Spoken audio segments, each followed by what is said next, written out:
Hey everyone, it's Marco here, and if you're looking for a fresh new base building game to play right now, well, keep watching, as today I'll be giving you 14 great base builders that have all come out this year. It's one of my favorite genres just because it's so diverse, whether you're into management, survival, or just more of a relaxed gameplay experience, but essentially you're trying to build up a base or home or whatever, all by yourself or with a friend or two. And if this video helps you, don't forget to like or even subscribe to find more games to get lost in. Like, what about AETHUS, a game I thoroughly enjoyed as it's one of those titles that came out of nowhere. This is a story-driven survival crafting sci-fi title that just looks great, sounds great, and I just had a blast through its gameplay. And it's made by a single developer. In this isometric top-down view, you'll be doing a bunch of mining, gathering resources, upgrading your base, and finding out the truth about this dystopian corporate conspiracy that's running the whole gig. And I think that's the part that'll hook you in, the story. Most survival games are like smash rock, craft rock, sleep on rock, whatever.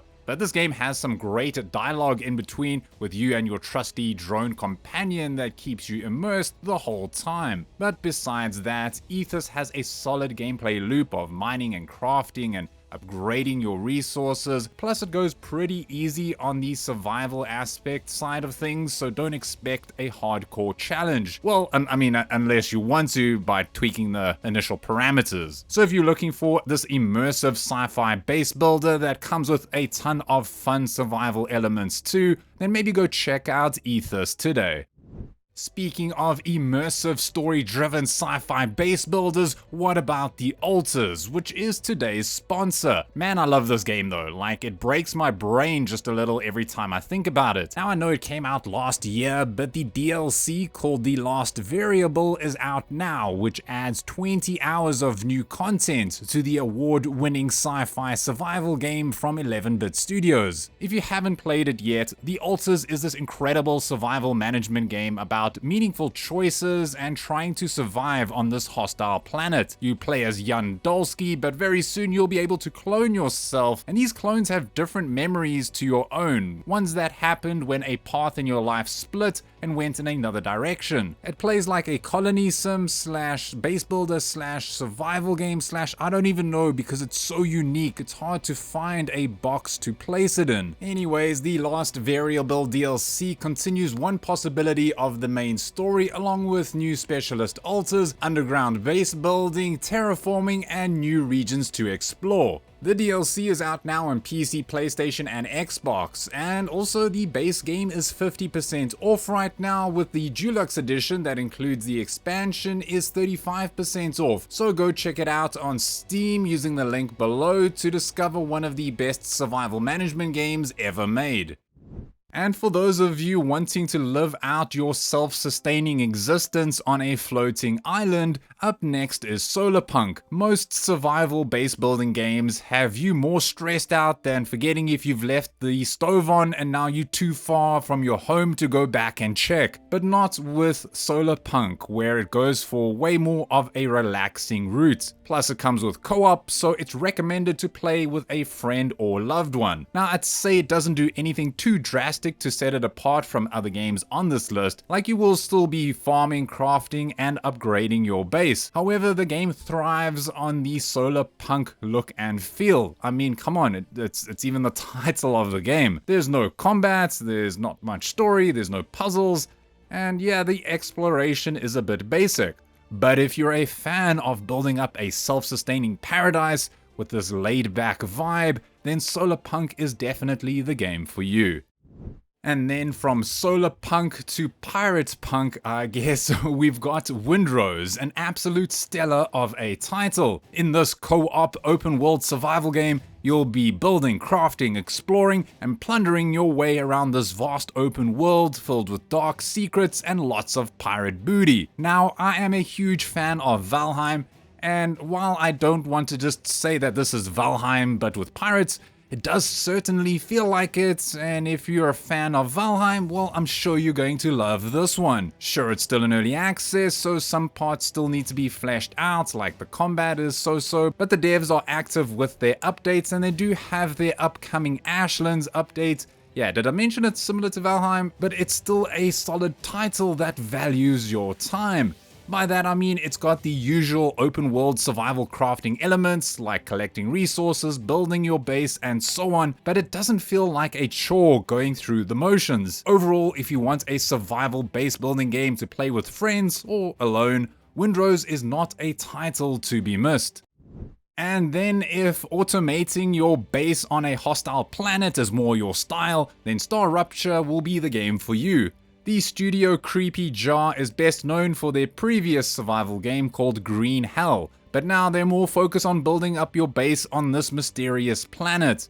It's also got co-op, so definitely play it with friends if you can, but those friends need to be into building an efficient factory to build much needed resources. But luckily it's not all industrial engineering, there's also survival engineering too, as you have to fend off angry alien creatures and ruptures, where every now and then the planet will be engulfed in flames. Again, it's another title still in early access, but I trust these devs and the updates are coming in hot, so don't worry. So if you're a fan of factory base building games like Satisfactory and looking for something new to sink your teeth into, then maybe go check out StarRupture today.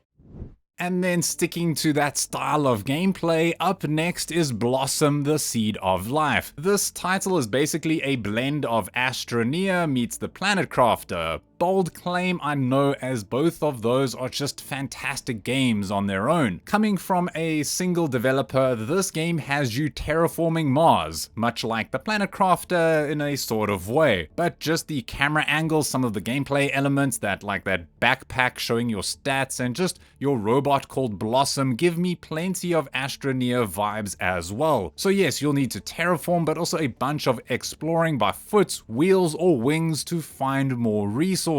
But you'll also be building up your base, setting up various automation along the way. Plus you can just pack it up and move your base around to help find new places to explore and resources to extract. It is single player, which is not ideal, but it works great on a Steam Deck, so if you're a fan of both Astroneer or the Planet Crafter and looking for something new, maybe go check out Blossom the Seed of Life today.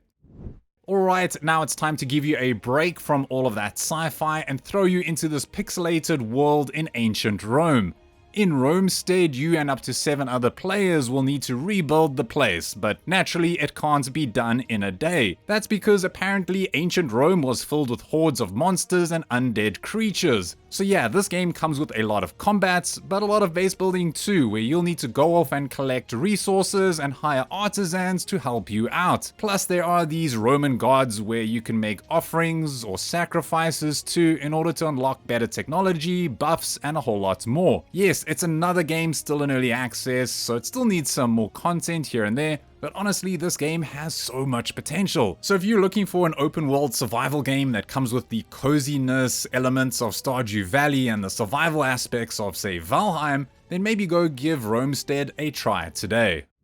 And then, changing up the scene even more, up next is Witchspire. It's this spire, not the other one. Anyways, lame jokes aside, this is another co-op open world adventure game, except this time you'll be riding around on brooms, learning some magic and toiling that trouble. It might be the coziest of base building games on this list, where you'll be able to make friends with the creatures around you to help you out and zhuzh up your home with neat decorations if you want. Plus you can just hover and fly around while building up your base. But I'd say it's also a blend of Enshrouded, as you can upgrade your characters, they've got their own skill trees, and just the combat overall. I guess then this game is a mix of Palworld meets Enshrouded in a way. Another bold take, just look at me go. Once again, it's still in early access though, so there will still be some bugs, but if you are a fan of magic and want that in your survival base building game, then maybe go check out Witchspire today. And now if you're looking for more of a tower defense type of base builder, well then up next is the Spotter Dig or Die. In this first person single player that's a mix of mining and tower defense, you'll need to hassle the hordes of mutants, scavenge this wasteland, and repair this receiver. And it's this receiver that will be used to capture the president's vital message and humanity's last hope. In the game, you are placed in this rundown gas station, and the gameplay has this night and day setup where you dig during the day and then face incoming hordes at night. Yeah, it seems like the digging gameplay mechanic trend has caught on, and now it's actually quite useful as one, as you'll be using it to find some life-saving resources. What's strange is that it reminds me of a 3D Dome Keeper in a sort of way. Great game, by the way. But yeah, it comes with tons of upgrades, both for digging and taking on your enemies, and it gives you just the right balance of various mechanics to keep you hooked. So if you are looking for a tower defense base builder type of game, then the Spotter might just be for you. And then going back to the sci-fi setting, I've got Astro Colony, where you'll be building up your base among the stars. Now, I have mentioned this game in a previous video, but it recently came out of early access this year, which is pretty cool, coming with a whole bunch of new content, fixes, improvements, and a story. This co-op survival game also includes a lot of automation, where you'll be setting up pipes and conveyor belts in various stations around you to keep your astronauts on the stations alive and well. It reminds me of games like Satisfactory, where you'll be building and optimizing everything around you, and you can tell this game is a labor of love by the developer, who is also very active. Now, the single player is great, but the multiplayer might still have some desync issues, so just check that out first. But if you love your sci-fi base builders with automation mixed in, then maybe go check out Astro Colony today. And then if you're looking for more of a top-down setup, then up next is Space Drilling Station, where you'll be managing a drilling station on this distant planet. It's a very simple premise, and it'll appeal to fans of the management genre, which is definitely me. Space is limited, so you'll need to build vertically, constructing rooms on up to 10 levels, optimizing your layouts to suit your employees. Yes, you'll have to manage your staff in this game, assigning the right roles to the right people, and then setting up proper schedules as well. And of course, keeping them happy and healthy is very important. I'd say it's got a lot of depth, but it's not too complex and is recommended for people wanting more of a chilled out experience rather than something too hectic. Again, it's another title still in early access, but it's not bad in its current condition, especially since it's coming from a solo developer. So if you're looking for an addictive base building management game to sink hours into that still has more content coming soon, then maybe go check out Space Drilling Station today. And then following that is Displaced, which yes, is from the same studio behind Dismantle. Now Dismantle was this hidden gem in the open world survival crafting genre, and their new title is looking to improve on it. And yes, even though they're very similar, it's not a direct sequel. Now what sets both of these games apart is that you can break pretty much everything you see around you. It's so much fun. Plus this time around the story has been improved, as well as the addition of NPCs with dialogue options like traders and quest givers, so now the world doesn't feel as lonely as their previous title. Like you have more set objectives, if you know what I mean. In terms of the base building aspects, it's not as in-depth as other games on this list. Like I'd say it focuses more on the survival and combat aspects versus relaxing at your main home. Again, it's another title still in early access, so it's not as fleshed out as Dismantle. However, there's a lot to enjoy here, and it's got crazy potential. So if you're looking for an addictive co-op open world survival game to play with a friend or two, then maybe go check out Displaced today.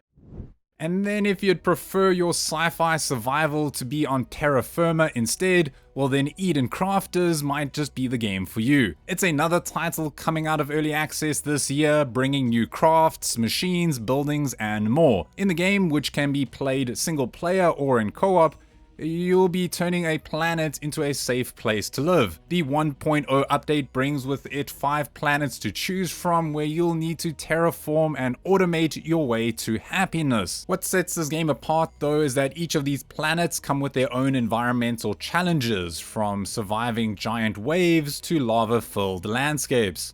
Now if you are looking for terraforming bliss, then I'd say go with the Planet Crafter. And if you want to go for automation heaven, maybe go with Satisfactory. Eden Crafters is like a mix of those two games, and while it not be the perfect love child of the two, it is still a fun game worth checking out.